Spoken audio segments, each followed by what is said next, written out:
Here's a thought experiment for you. What do you think the Chinese government would do if we flew this balloon over Beijing? This balloon, it's a real balloon, by the way. You can find this on Amazon. This balloon is a hybrid between Winnie the Pooh and Chinese president for life, Xi Jinping. It's Winnie the Pooh's body with Xi Jinping's head. And then the little red crop top that Winnie the Pooh wears has the Chinese flag, the communist flag.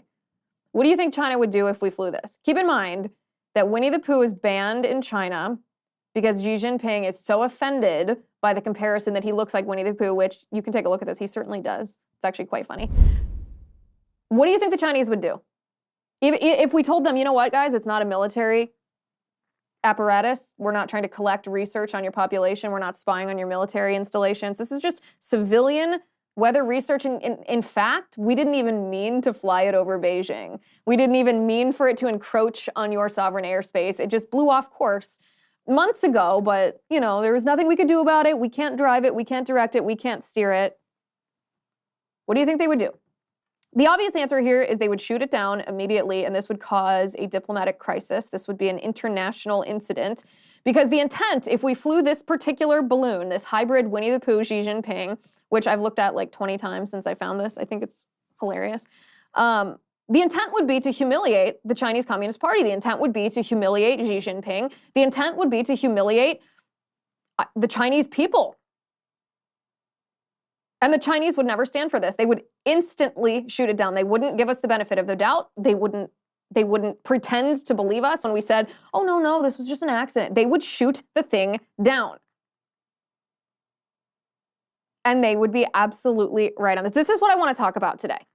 I want to talk about this Chinese spy balloon that was shot down after it had traversed across the entire continental United States. And I want to talk about exactly why the Chinese did this, what response they were hoping to get from the US government, what they were able to observe based on our political and governmental reactions, and why this whole thing is extremely important and not just a funny thing that you see floating by in the sky. So if you haven't already subscribed to the show, please do that. You can go to Apple Podcasts or Spotify and click the subscribe button. You can go to YouTube or Rumble and click the subscribe button over there too. It's rumble.com/Liz Wheeler. Let's get to it.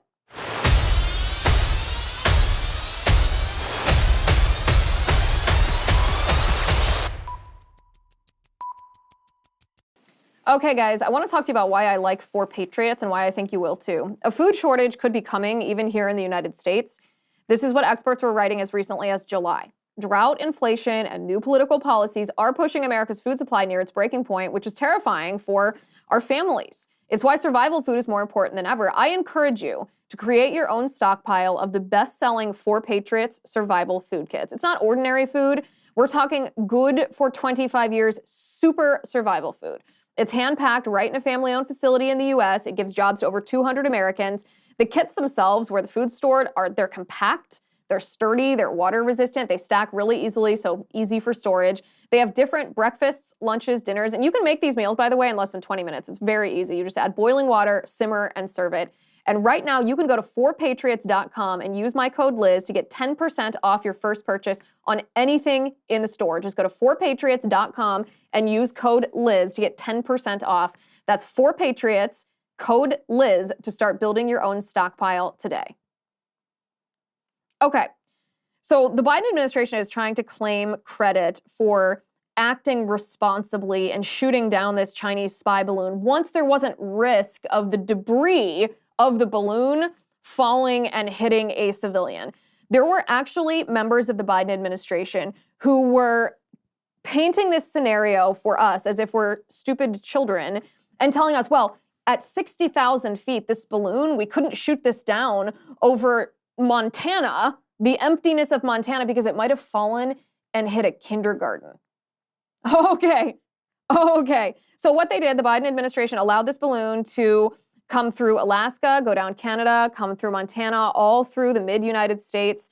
It went off the coast of the Carolinas, and it was only then that the Biden administration shot it down. Here's a little video of it. It's just like a 10-second clip if you want to see the thing explode once it's hit by the U.S. military. Twitter on several different official. There, you can see it. You can see it exploding there, kind of disintegrating. So the U.S. military claims that they're on a rescue mission to collect the remnants of this balloon so that they can further analyze it. But I don't buy it. I don't buy any of the narratives that we've gotten from the Chinese government or from the U.S. government regarding this balloon. So first, before we get into the fishy things about this, why the Chinese government did this, what they were trying to do, meaning what actions or reactions they were trying to garner and then monitor from the U.S., I want to talk about what should have happened here. What should have happened is this Chinese balloon, not a civilian balloon. The Chinese always say that all of their research, whether it's scientific, whether it's technological, they always say that it is for civilian use. This is simply a lie that they tell because they always have a military application for all of their technology. They claim it's civilian so that there's not oversight, so that there's not investigation, so that it doesn't cause international incidents, so that they can more easily pull the wool over the eyes of Joe Biden, the United States of America, and the entire Western world. So this balloon, quote unquote, blew off course. Yes, I don't believe that. But the Chinese government said this balloon blew off course months ago, and they have no capacity to steer it or to change its direction. So if this were the case, and it was observed months ago that this balloon was off course and that it was going to head towards Alaska, the Aleutian Islands off Alaska, then the U.S. military should have called the Chinese military, and they should have said, okay, we see that your quote unquote weather observation for civilian purposes balloon is coming towards the United States. And as you understand, we have sovereign airspace and we can't let an aircraft, a military or a Chinese aircraft encroach on our space. So either you can shoot it down before it reaches our airspace, which we encourage you to do, or of course we will have to do that. If the Chinese ignore this warning, then as soon as it encroaches on U.S. airspace, like I said, over the Aleutian Islands outside of Alaska, then the U.S. military should have called the Chinese government, again, out of a courtesy. We don't have to, but out of a courtesy to avoid a diplomatic crisis or an international incident, and said, after our first warning, we see you haven't taken action, so you have 1 hour in order to shoot this down or to take care of this, to steer it the other way. I guess you couldn't shoot it down if it's on our airspace, to steer this the other way or to come and get it. Otherwise, we're going to shoot it down. And if that is also not heeded, then the U.S. military should have shot it down over the Aleutian Islands off of Alaska. They should have then, if they needed to collect information about this balloon to see what it was tracking and what information they can garner from it, that's fine. Otherwise, hand a receipt to the Chinese government and say, I'm sure you understand. It encroached on our sovereign airspace, and demand from the Chinese an apology for that. Because it is a violation of our sovereignty for the Chinese government or a civilian balloon, weather observation balloon, to float into our sovereign airspace. That should have been the end of it. A non-story. Putting the Chinese on defense because they were the ones that committed this wrongdoing. But instead, of course, what happened is this balloon came over Alaska and nothing happened. And it wasn't until it went through Canada, by the way, down southward through Canada and appeared over Montana.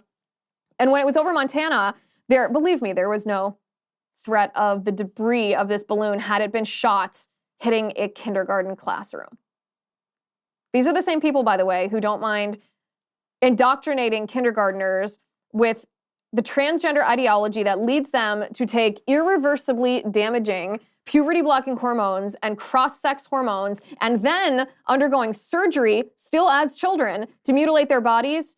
This is the same party that encourages that, claims to hypothetically care about the remnants of a balloon potentially hitting a kindergarten and hurting children. This isn't even a good effort by propaganda from the left here. So the Chinese government responded when Biden's military finally did shoot this down off the coast of the Carolinas, and this is what they said. They said, quote, China expresses its strong dissatisfaction and protest against the U.S.'s use of force to attack civilian unmanned airships. The Chinese side has repeatedly informed the U.S. side after verification that the airship is for civilian use and entered the U.S. due to force majeure, which was completely accidental. China clearly requires the U.S. to handle it properly in a calm, professional, and restrained manner. A spokesman for the U.S. Department of Defense also stated that the balloon will not pose a military or personal threat to ground personnel.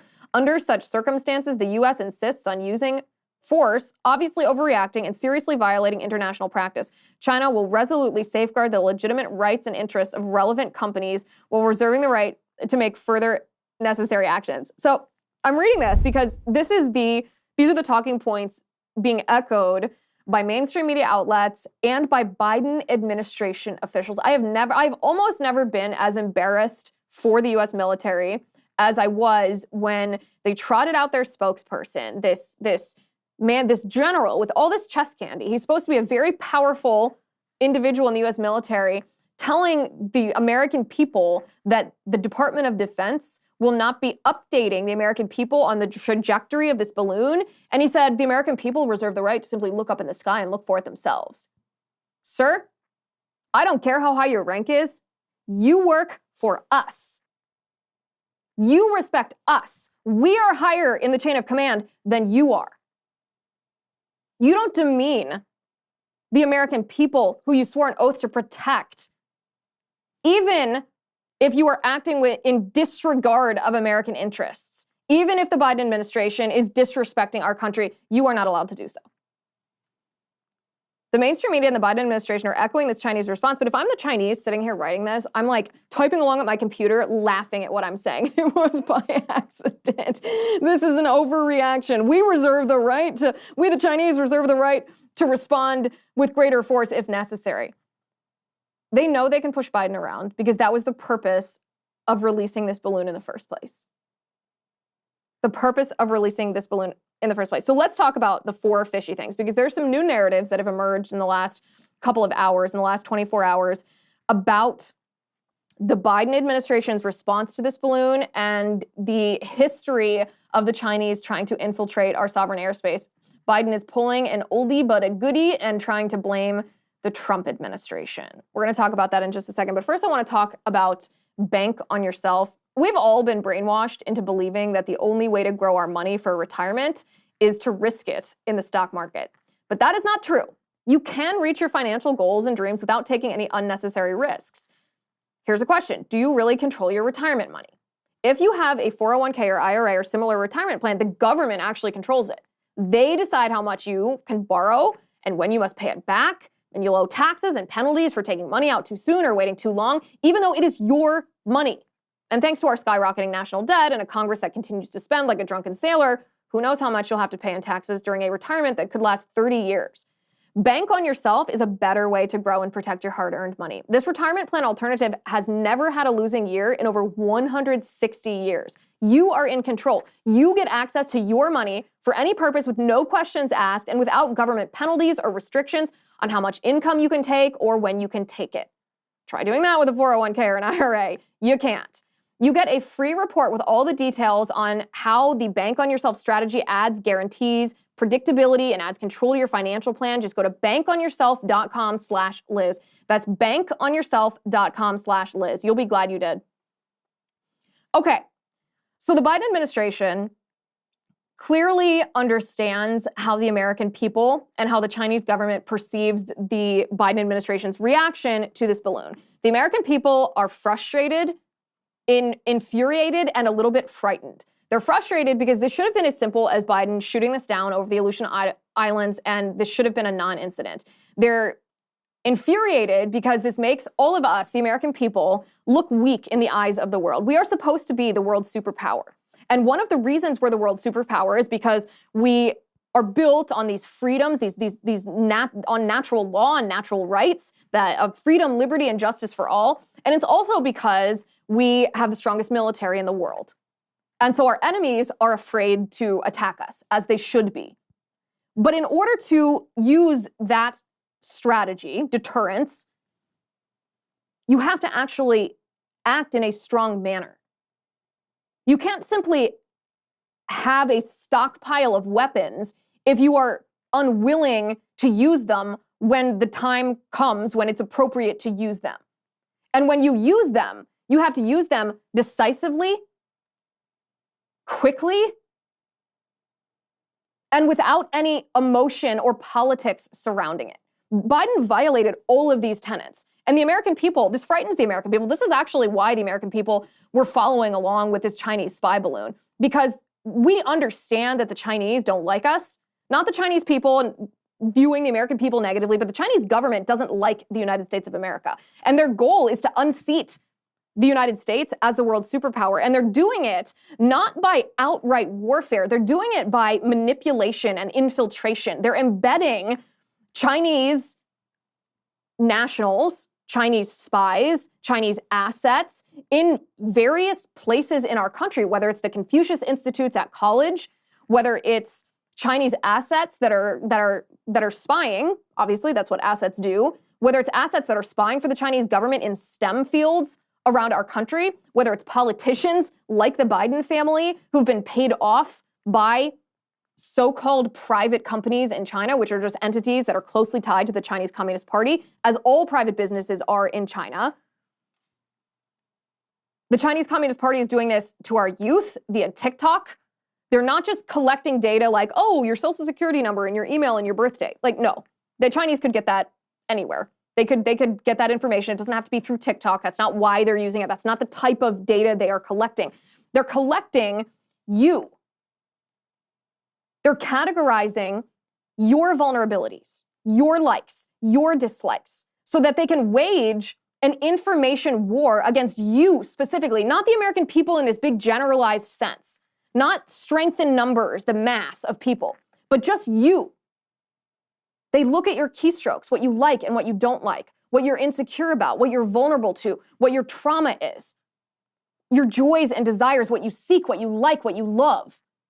And they use that information to push content towards you that will change the way you think, that will impact your values, that you will be vulnerable to falling for.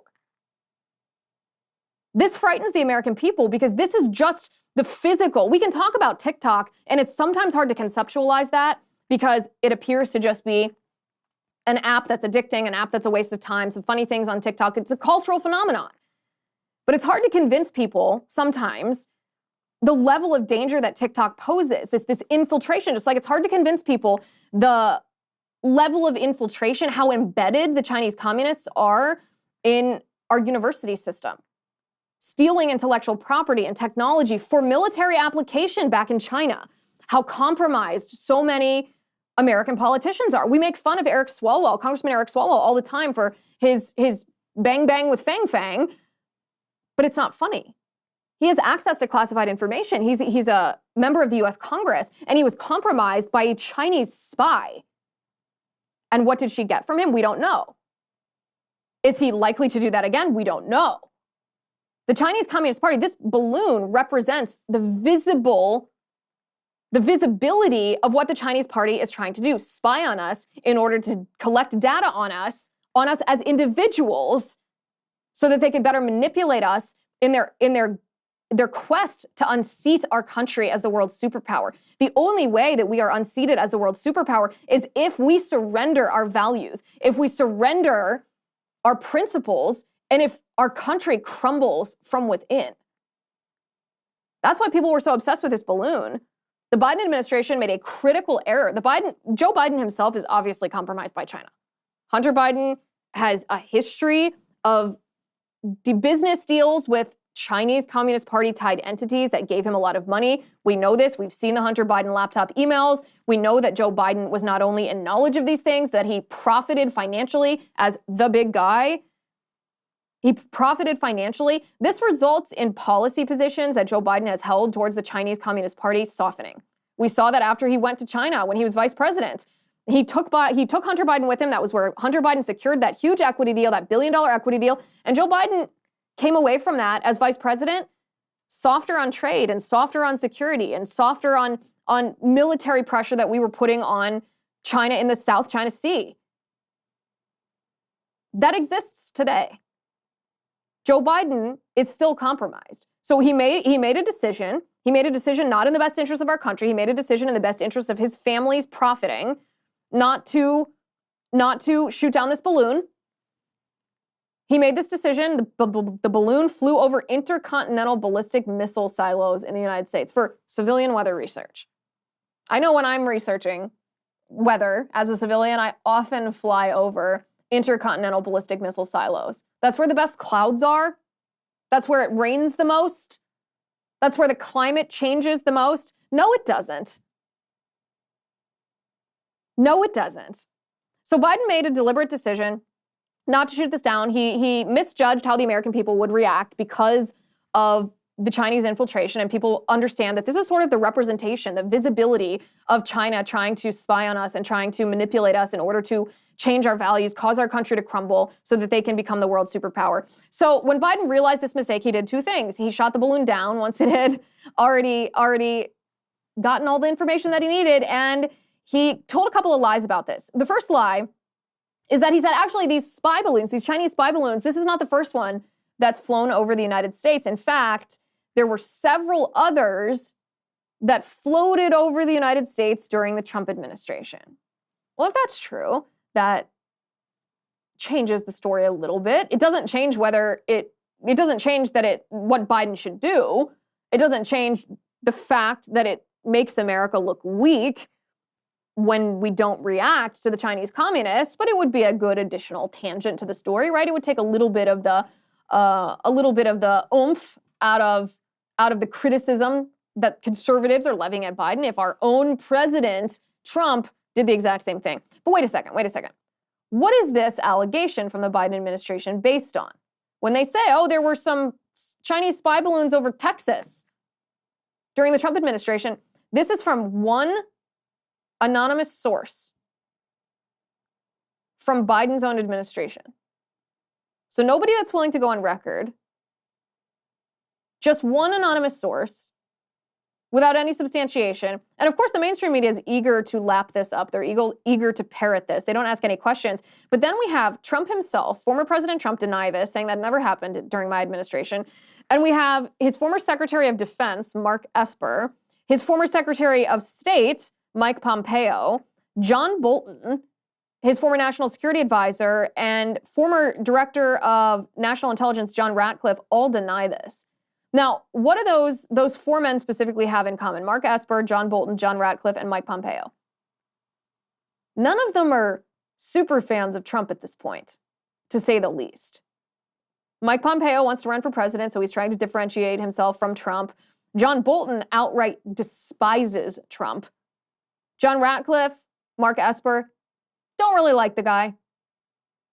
So why would they come to his defense if they don't like him? They would come to his defense if it wasn't true and if the allegation is actually reflective on them as well. So it touches them because they were in charge of these same things, these national security and defense capacities of the US government when Trump was president, and they deny it. So who do you believe here? Do you believe Trump and four members of his administration who have no loyalty to him, meaning no reason to defend him just for the sake of defending him? Or do you believe one anonymous source from inside the Biden administration? This is a favorite tactic of the left that they used all the time during the allegations that they levied against Trump, the Russia collusion allegations, the Ukraine impeachment allegations. They always had this one anonymous source from somewhere within the bowels of the United States government. And instead of verifying it, which is what journalists are supposed to do, pursuing the truth, they accepted it and made it into the story. They made it into the truth, even when it was wrong. So in the wake of Trump and his Secretary of Defense and his Secretary of State and two former DNIs actually denying this, the Biden administration evolved their narrative again and said, well, Trump didn't know about it when he was president. These guys, Esper and Bolton and Radcliffe and Pompeo, they didn't know about it either. We just discovered now that back during the Trump administration, these balloons flew over parts of the United States, but nobody in the US government at that time had any idea about it. Whoever is in charge of Biden's comms is relying on a mainstream media so corrupt, so compromised, that they would humiliate themselves by repeating this. This kind of lying in a former time would cause resignations within a communications department at the White House. Remember who advises Biden on matters like this. In other words, who would have given Biden the advice on whether to shoot down this balloon or not to shoot down this balloon? It is the same man, the chair of the Joint Chiefs of Staff, who admitted that he told China that he would warn them if Trump was going to attack them. So this chair of the Joint Chiefs of Staff, where do you think his loyalties lie? Well, his loyalties lie with China. Of course, he's not going to advise Biden to shoot down a Chinese spy balloon because he's compromised by the Chinese. This whole situation is extremely fishy. It's rife with fishiness. So the other lie that's being told right now by the Biden administration and the mainstream media is that, let me read this tweet from a CNN personality, Jim Scudo. He says, notable U.S. officials say they were able to block the balloon from gathering intel during its overflight of the U.S., while the U.S. military was able to turn the tables, so to speak, to gather intel on the balloon itself and its equipment. I read this and I thought, okay, if you think that Joe Biden outsmarted the Chinese communists by jamming signals to their spy balloon and observing its capabilities in order to turn this around and somehow spy on the Chinese, and it took them the entirety of the time that this balloon, quote unquote, blew off course months before it reached the United States, and then over Alaska and through Canada and down over Montana, across the entire United States and outside the Carolinas. You think it took them all that time to do that observation? Please remember that Biden also shakes hands with the air. Biden's not outsmarting anyone. China was not fooled. Biden is a fool.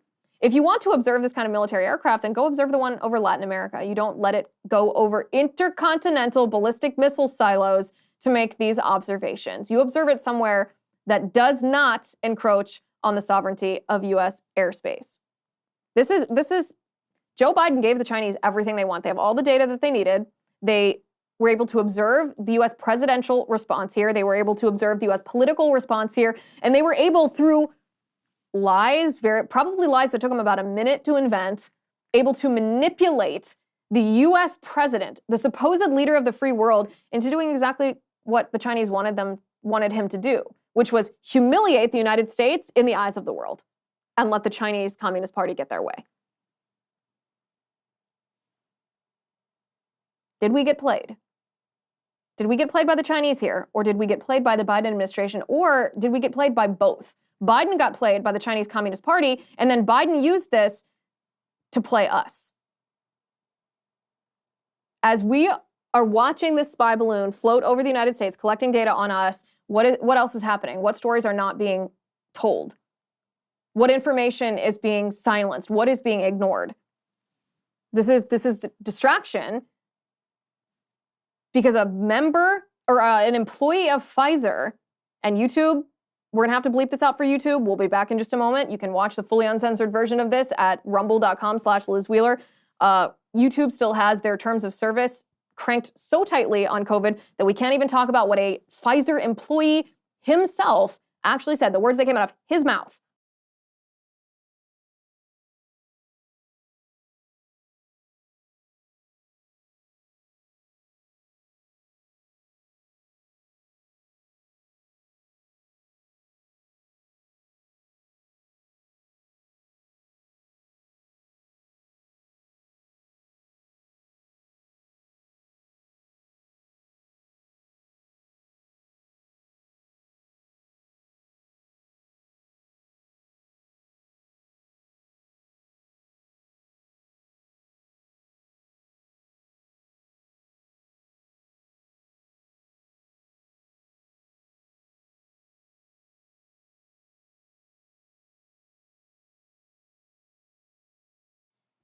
Also kind of makes you wonder about the Vice President Pence classified document stuff. The FBI supposedly is searching Pence's house. Well, as long as the Biden administration can point the finger at someone on the right, whether it's Pence, whether it's us, they think that we won't notice three other fingers and one thumb of Biden's pointing back at himself. The House Republican majority kicked Adam Schiff and Eric Swalwell and Ilhan Omar off committees, and the Biden administration didn't want us talking about any of this stuff. Whether it's the Pfizer stuff, whether it's his classified documents scandal and how that ties into Hunter Biden's scandals and crimes, or whether it's the House Republican majority actually calling out and holding accountable leftist members of Congress who are liars, who weaponize the power of the federal government, who sleep with Chinese spies, and who are outright anti-Semites. AOC pulled the weirdest stunt. She's pulled a lot of weird stunts in her time. Pulled one of the weirdest stunts that I've ever seen on the floor of the U.S. Congress, and we're gonna talk about that in just a second. But first, I want to talk about Cozy Earth. Are you trying to come up with a special Valentine's Day gift? Something so thoughtful that it will be loved not just on Valentine's Day, but all year round? Well, my recommendation would be the softest, most luxurious, and responsibly sourced bedding on the planet. The bedding I personally cannot sleep without. I have them on my bed at my house right now from Cozy Earth. We all know what happens to Valentine's Day flowers. I love them, but they droop, they dry up, they get dumped. How about a gift for the two of you that you will love all year round? I'm talking about Cozy Earth sheets. It's no wonder top designers choose Cozy Earth sheets. Their bedding is naturally temperature regulating, so you'll sleep comfortably all year round. I know I do. Whether it's their luxury sheets, their loungewear, their pajamas, or their plush bath towels, you will love shopping at Cozy Earth. You can save 35% now on Cozy Earth. You do have to hurry. This is a special Valentine's Day offer and it ends soon. Go to cozyearth.com/Liz35 and be sure to enter Liz35 at checkout to save 35%. That's cozyearth.com/Liz35 and enter LIZ35 at checkout to save 35%. cozyearth.com/Liz35. Congresswoman Alexandria Ocasio-Cortez threw an absolute hissy fit on the floor of the House of Representatives after Ilhan Omar was kicked off the Foreign Affairs Committee. Keep in mind, Ilhan Omar is a rabid anti-Semite who is not just a political critic of the actions the Israeli government takes, which you're allowed to be, of course. Israel, in that sense, is no different than any other country in the world. But Ilhan Omar has been a proponent, actually introduced a resolution into the U.S. House of Representatives in support of the BDS movement, the Boycott, Divest, and Sanction Israel movement. Now, the BDS movement is not a political thing. The BDS movement is anti-Semitic because its goal is the end of the Jewish state of Israel. It threatens the existence of the Jewish state of Israel because the Jewish state of Israel is the Jewish state of Israel. Ilhan Omar obviously should be kicked off the Foreign Affairs Committee. It's embarrassing and humiliating for the United States that such an anti-Semite is even in the United States Congress. And when the Republicans got majority, Nancy Pelosi refused to unseat this anti-Semite from the Foreign Affairs Committee. But when Kevin McCarthy was finally gavelled in, he kicked Ilhan Omar off this committee. And this is AOC's absolute nutty nut hissy fit. Take a look at this. Don't tell me that this is about a condemnation of anti-Semitic remarks when you have a member of the Republican caucus who has talked about Jewish space lasers and an entire amount of tropes and also elevated her to some of the highest committee assignments in this body. This is about targeting women of color in the United States of America. Don't tell me, because I didn't get a single apology when my life was threatened. Thank you. What is that book smack? Okay, AOC is fake. I have never seen a faker pretend tantrum than that. There's no racism involved here. This has nothing to do with what Ilhan Omar looks like, where she's born, what color skin she has, what kind of accent she speaks with, nothing. I couldn't care less about any of that. What I care about is what Ilhan Omar stands for politically. What she stands for politically is BDS. She should not boycott, divest, and sanction Israel, which is an existential threat to the Jewish state of Israel because they're the Jewish state of Israel. She holds no such political positions, meaning she's not, Ilhan Omar is not calling to boycott, divest, and sanction Venezuela or North Korea or Iran or Russia, or any other country that's acting in a way that they should not be acting. It's just focused on Israel. And that's how you determine whether something's a political policy or whether it's anti-Semitism. If it is a standard that is only held to Israel, then it is anti-Semitic. And that's Ilhan Omar. This is what Ilhan Omar herself claimed. She actually claimed racism when she was not put on the Africa subcommittee. This was her tweet. She said, as the only African born, not being on the Africa subcommittee is not just an elimination of a unique voice, but an elimination of all the voices that have never been heard on a committee on the continent. It's racist, xenophobic, and discriminatory.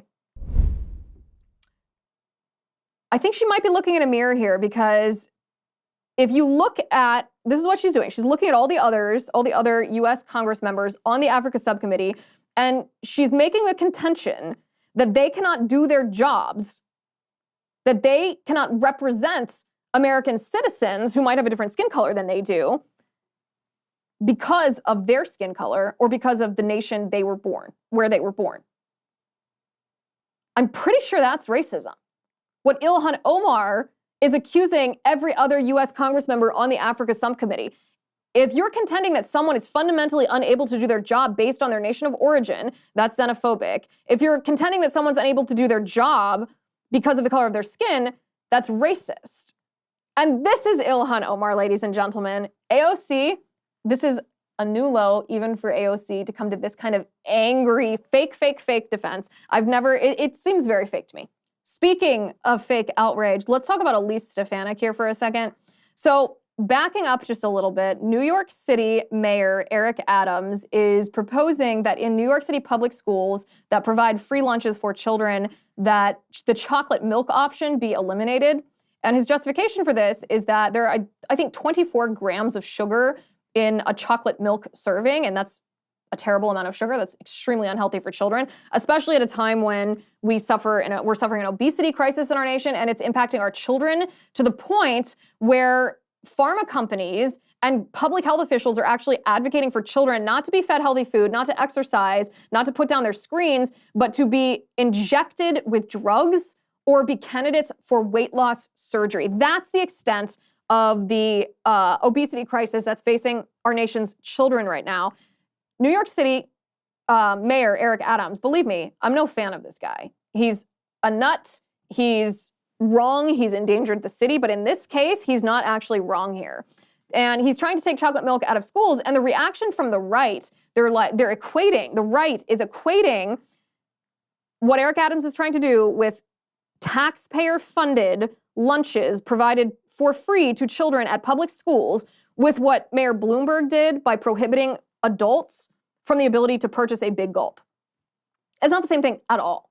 One is adults who are able to make decisions for themselves, and a free market that's been restricted by a government or by a politician who simply doesn't agree with a product being brought to the market. And the other is when the government is paying for something, the government does have some say in what they are paying for. So Elise Stefanik completely misses the point here, and this is what she tweets. She goes, "The fight to hashtag save chocolate milk continues, proud to propose a federal law that would require all schools to offer flavored milk. School kids deserve access to nutritious and delicious milk options that our dairy farmers work hard to provide." This is maybe the stupidest thing that I've heard from Elise Stefanik, and that's saying something. 24 grams of sugar in a serving of chocolate milk. Now, Eric Adams himself has, and by the way, it's not just obesity that children are suffering from. There is a diabetes problem in children begot of things like this kind of chocolate milk. Again, parents can choose to feed their children unhealthy food and drink if they want, but when taxpayers are funding it in public schools, politicians do get some say over what is offered here. Adams himself manages diabetes with a plant-based diet, and type 2 diabetes is a reversible disease. It is a reversible disease. Most people just don't want to do the work to reverse it. So they accept lifelong medication. They accept an early death instead of changing their lifestyle and changing their diet to reverse this disease. So when Elise Stefanik compares, and other people on the right too, compare this Eric Adams proposal with Bloomberg, they're missing the point. And I don't know, they're trying to conjure up in our minds what the World Economic Forum is doing, trying to force us to eat bugs, or what the EU is doing by allowing cricket powder to be put in people's foods in restaurants and in food manufacturers, and Bill Gates with his GMO artificial meat, these creepy social engineering people that are trying to change our lifestyle. It's not the same. It's not the same at all. It's not even kind of the same. Government, meaning you and I, are paying for the food that kids get for free in public schools. That is entirely different than a creep like Bill Gates trying to socially engineer us by engineering our food, or by former Mayor Bloomberg telling adults that they can't eat certain foods because he doesn't approve of it. This is a stupid fight. Elise, don't be a stupid Republican trying to be fake-based. This is not a based fight. I warned you guys about Elise Stefanik. The reason that she's in a leadership role in the House is because one time during the second impeachment of Donald Trump, the Ukraine impeachment, Elise Stefanik came out in his defense in a video that went viral on social media. I don't know whether it was sincere. I don't know whether it was a political calculation. But what happened is Donald Trump decided that since she had come to his defense, he would elevate her within Republican circles, and it worked. She's now a leader in the Republican Party, but she's not conservative. She's not even kind of conservative. She voted in favor of the gay marriage bill. She voted in favor of the Equality Act. The Equality Act would force schools to allow boys in girls' locker rooms. Fight the real fights, Elise Stefanik. Don't conflate the government subsidizing essentially poison for children with politicians telling adults what they're allowed to bring to the market or not. It's a fake fight. And it's a lie. Far be it from me to defend Eric Adams, but in this case, he actually deserves it. Also, one last note before we go. On Twitter over the weekend, I asked all you guys on Twitter about this weird thing that was happening when I was baking my favorite dessert. I baked this thing called blondies, and it's like oat flour and sun butter, so sunflower seed butter, and chickpeas and vanilla and salt and baking soda and baking powder and some dates, and you blend it all up. And it's like a healthy blondies. You could put some chocolate on it too. But it's sweet because of the dates, but it's really healthy. But something really weird was happening because my daughter likes to eat the batter, and it doesn't have eggs in it, so it's not a problem. But if you leave the batter out for like 30 seconds, it goes from being exactly what you would expect like cookie dough batter to look like. It goes from being that color, sort of a taupe color, to being bright green. Like I'm talking as green as you can possibly imagine, like as green as grass. And I thought, okay, that's really weird. That's really weird. So I asked on Twitter if anyone knew why that was happening. And you guys did. You said it was because there's chlorophyll in the sunflower seeds that's activated by the baking soda. Blew my mind. Not harmful at all to eat, but weird in color. So I left the baking soda out of this last batch that I made today, and it stayed a normal color. It baked a little bit slower, but totally worth it for not having this really weird, really green food. So appreciate that. Gotta love Twitter. All right, thanks for watching today. Thanks for listening. I'm Liz Wheeler. This is The Liz Wheeler Show.